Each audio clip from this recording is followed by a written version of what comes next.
ိုက်လက်မြို့သည်အရာတိုင်းဒေသကြီးဖျားပုံခရိုင်တွင်တည်ရှိသောမြို့နယ်တစ်ခုဖြစ်ပါတယ်။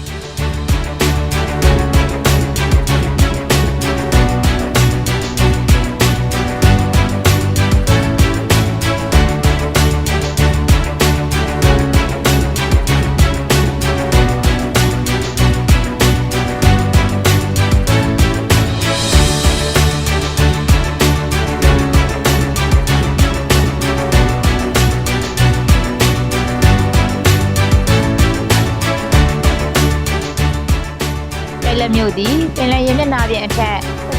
16.35 ပေအမြင့်တွင်တည်ရှိပြီးမြဝကျွန်းပေါ်ဒေသတစ်ခုလည်းဖြစ်ပါတယ်။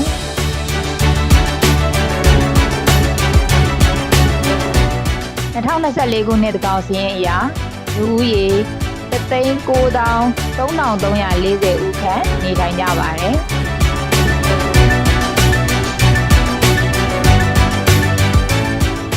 အကျယ်ဝန်းအားဖြင့်ဧရိယာ 910.5 စတုရန်းကီလိုမီတာရှိပြီးမြို့ပေါ်ဧရိယာ 3.16 စတုရန်းကီလိုမီတာကျယ်ဝန်းပါတယ်။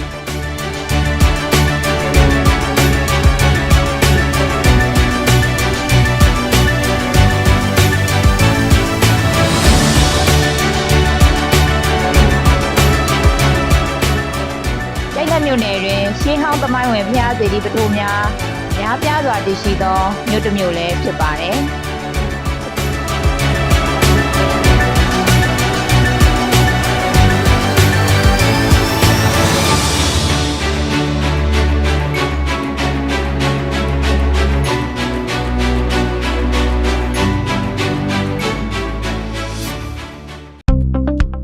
ဆိုရဆမွလမှုသိပ္ပံကျိုက်လက်သည်ဧရာဝတီတိုင်းဒေသကြီးဖျားပုံခရိုင်ကျိုက်လက်မြို့တွင်တည်ရှိပြီးအရှေ့ဘက်တွင်အမှတ်၁ရပ်ကွက်အနောက်ဘက်တွင်ဖျားပုံကျိုက်လက်ကားလမ်းတောင်ဘက်တွင်ရေအောက်ကေဘယ်ရုံမြောက်ဘက်တွင်အထက်ကတစ်ကျောင်းဝင်းတို့တည်ရှိ၍အကျယ်ဝန်းမှာ 5.531 ဧကကျယ်ဝန်းပါလေ။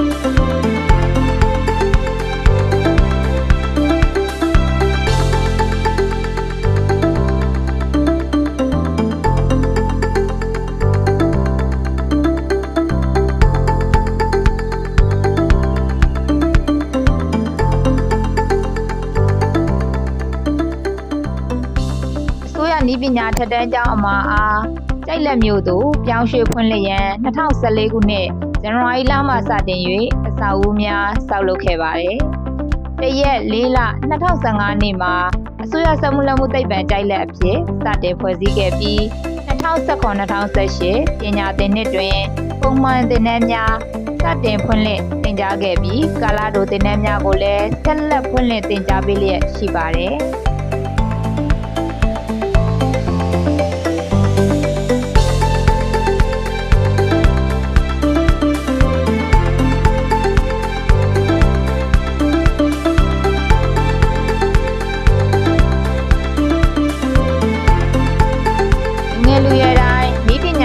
မွေးပညာကိုသင်ယူနိုင်ရန်ဖန်တီးပေးပြီးအရေးချင်းရှိသောနည်းပညာနှင့်သက်မွေးပညာရဲ့အတတ်ပညာရှင်များမွေးထုတ်ပေးနိုင်ရန်လူငယ်လူရွယ်များအလုပ်ကိုင်ရရှိမှုဦးချင်းဝင်ငွေတိုးတက်မှုတို့အတွက်နည်းပညာနှင့်သက်မွေးပညာ၏ကဏ္ဍကိုမြင့်တင်ဆောင်ရွက်ရန်တိုင်းဒေသကြီးအတွင်းဖွံ့ဖြိုးတိုးတက်စေရန်အတွက်ဒေသလိုအပ်ချက်ဖြစ်သောနည်းပညာနှင့်သက်မွေးပညာဆိုင်ရာကာလတိုသင်တန်းများတိုးချဲ့ဖွင့်လှစ်သင်ကြားပေးရန်ဟူသောဦးစီးဌာန၏ရည်မှန်းချက်ဖြင့်ဆောင်ရွက်လုပ်ကိုင်လျက်ရှိပါတယ်။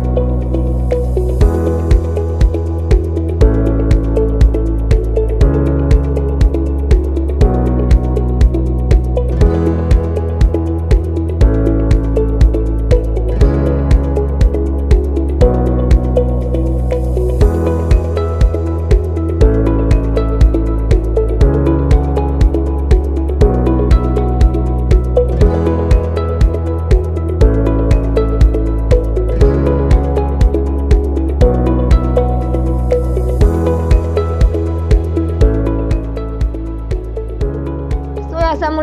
ဗန်ကြိုက်လက်တွင်သင်ကြားပို့ချပေးလျက်ရှိသောဘာသာရပ်များမှာ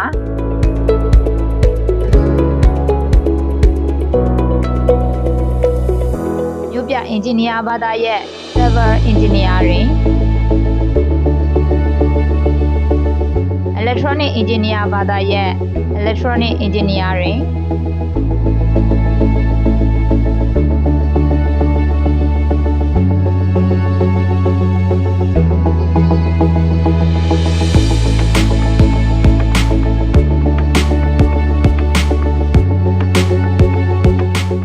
System Engineer ဘာသာရပ် Electrical Power Engineering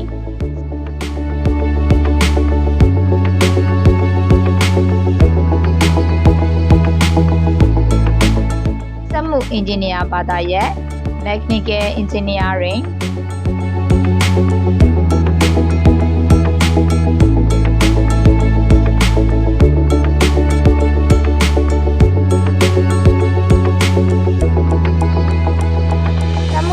Engineer ဘာသာရပ်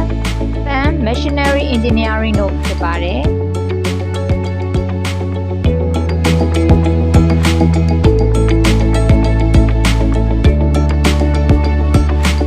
စတင်ဖွင့်လှစ်ခဲ့သည့်2019-2018ပညာသင်နှစ်တွင် AGTI Diploma အဆင့်ပုံမှန်သင်တန်းများဖြစ်သည့်မြို့ပြ Engineer Electronic Engineer System Engineer စက်မှု Engineer စသည့်အထူးပြုဘာသာရပ်၄ခုအားစတင်ဖွင့်လှစ်ခဲ့ပြီး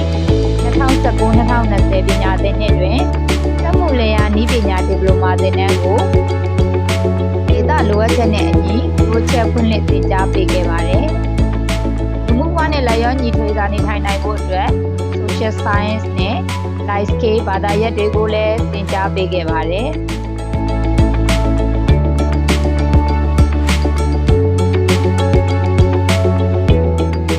Civil Engineering Civil Engineering Major တွင်အဆောက်အဦနှင့်တရားများအား estimate တွက်ချက်ခြင်း survey တိုက်တာခြင်းများ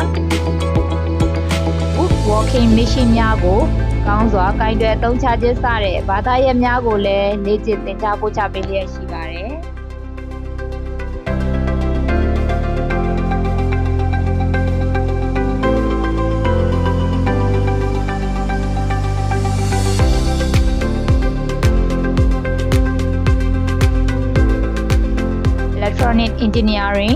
Electronic Engineering Major တွင် Circuit Board ဖြင့် Circuit Design တည်ဆောက်ခြင်းများ Network Communication Device များဖြင့်ကွန်ရက်တည်ဆောက်ခြင်း Microcontroller Program ရေးသားပြီး Hardware Device များဖြင့်ချိတ်ဆက်အသုံးပြုခြင်းစသည့်ဘာသာရပ်များကိုလေ့ကျင့်သင်ကြားပေးလျက်ရှိပါတယ်။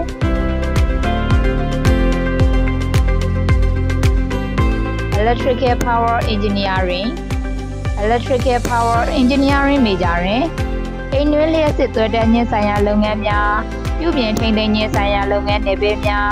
မော်တာများ Transformer များပြန်လည်ပြုပြင်တပ်ဆင်ခြင်းဆိုင်ရာလုပ်ငန်းများကိုလေ့ကျင့်သင်ကြားပေးလျက်ရှိပါတယ်။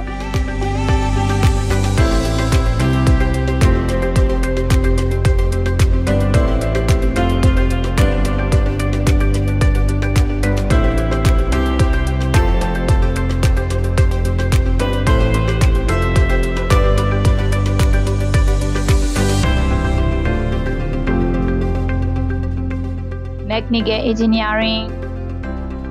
Mechanical Engineering Major တွင် Machine ပိုင်းဆိုင်ရာဘာသာရပ်များဝရိတ်နှင့် Aircon ပိုင်းရေခဲတံတားပိုင်းဆိုင်ရာဘာသာရပ်တွေကိုပါလေ့ကျင့်သင်ကြားပေးလျက်ရှိပါတယ်။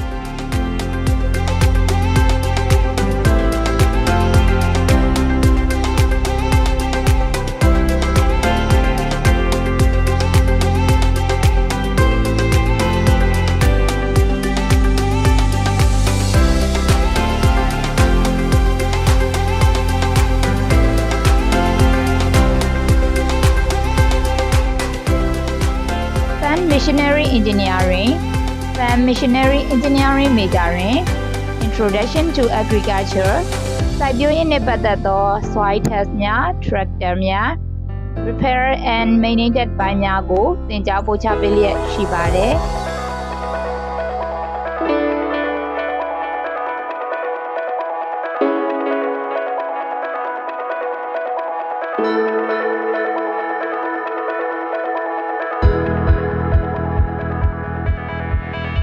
ပုံမှန်သင်တန်းများတင် जा ပို့ချပေးတဲ့ကဲ့သို့ဒေသလိုအပ်ချက်ကိုရေတိုကာလအတွင်းဖြည့်ဆည်းပေးနိုင်သည့်ဤပညာနှင့်တက်မွေးပညာကာလတို့သင်တန်းများဖြစ်သောလေယာသုံးစက်ပစ္စည်းပြုပြင်ထိန်းသိမ်းမှုသင်တန်းကွန်ပျူတာအခြေခံစာစီစာရိုက်သင်တန်းလက်သမားပယံသင်တန်းအမျိုးသမီးဆက်ချုပ်သင်တန်းအိမ်တွင်းလျှက်စစ်သွက်တန်းမှုသင်တန်းအခြေခံလျှက်စစ်ဂဟေဆက်သင်တန်းတလုံးတိုးဓာတ်ဆီအင်ဂျင်ပြုပြင်ခြင်းနှင့်ဆိုင်ကယ်ပြုပြင်ခြင်းသင်တန်းအခြေခံလူသုံးကုန်ထုတ်လုပ်မှုရေမလိုလက်တန့်ဆေးရည်ခေါင်းလျှော်ရည်နှင့်စက်ပြားမျိုးမျိုးပြုလုပ်ခြင်းအဲကွန်ဝန်းမှန်ထိန်းသိမ်းခြင်းသင်တန်းများကိုသင်ကြားပို့ချပေးခဲ့ပြီးယနေ့အထိကာလတိုသင်တန်းသားဦးရေ1168ဦးကိုလည်းမွေးထုတ်ပေးနိုင်ခဲ့ပြီးဖြစ်ပါတယ်။ကျောင်းတွင်း project show ပြပွဲပြိုင်ပွဲများနှစ်စဉ်ကျင်းပပေးခြင်းကျောင်းသားကျောင်းသူများစာရိတ္တကောင်းမွန်ပြီးယဉ်ကျေးလိမ္မာစေရန်ဟောပြောပွဲများကိုလည်းပုံမှန်ကျင်းပပေးလျက်ရှိပါတယ်။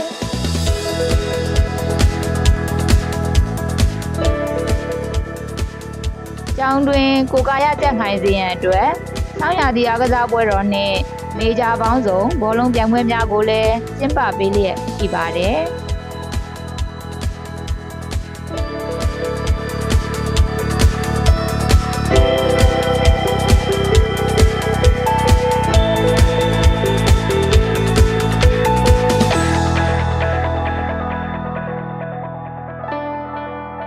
မောင်မဲတစ်လင်ကြိုးစိုးပွဲနှင့်ပညာရေးကျွန်းစုပေးပွဲများကိုလည်းကျင်းပပေးလျက်ရှိပါတယ်။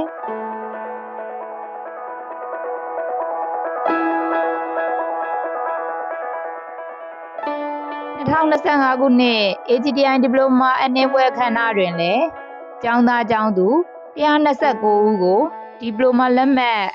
ပေးအပ်ခြင်းမြင့်နိုင်ခဲ့ပါတယ်။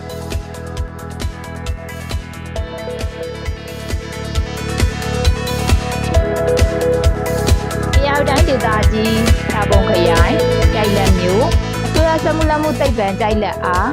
သင်ကြားသင်ယူမှုပုံမကောင်းမွန်တဲ့ပတ်ဝန်းကျင်ကောင်းတစ်ခုဖြစ်လာစေရန်နှင့်ဖြစ်မီဖွံ့ဖြိုးတိုးတက်သောကျောင်းတော်ကြီးအဖြစ်အကောင့်ထဲပေါ်ဆောင်ရွက်နိုင်ရန်အလေးထားဆောင်ရွက်လျက်ရှိပါတယ်ရှင်။